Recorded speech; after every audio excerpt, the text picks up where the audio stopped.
Good morning. Wednesday, October 14th. Wise words from Waldo.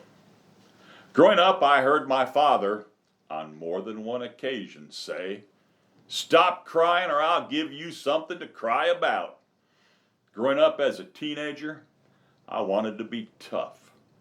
So I did everything not to cry. Tears to me were seen as a sign of weakness, especially for boys. I came from a broken home. Actually, a twice broken home. Divorced as a small boy, and even then later as a teenager again.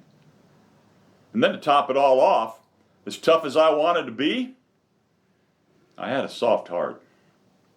In 1990, an article appeared in the magazine Psychology Today.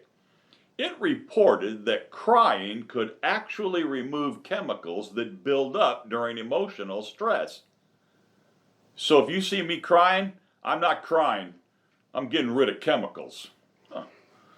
But as I matured, I learned to think about crying in a different way.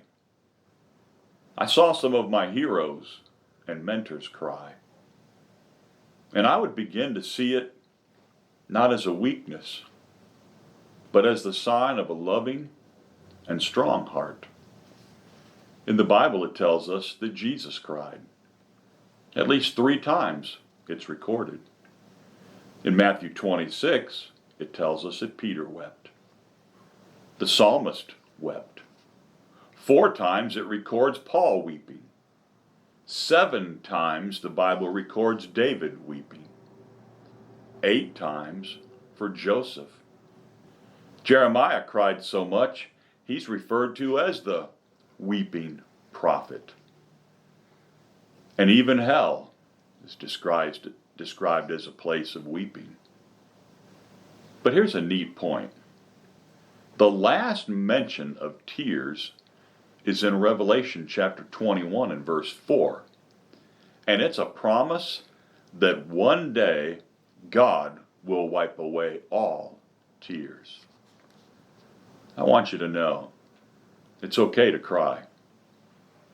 It's okay to cry physically, emotionally, and spiritually.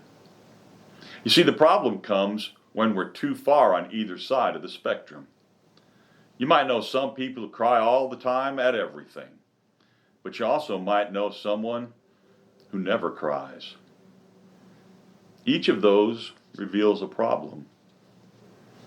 If your heart's not broken by the lost people around you, there's a problem. If your heart's not broken by the suffering around you, that's a problem. So check your heart. Actually, your tears might be a sign of what's in it. Now stop and think about that.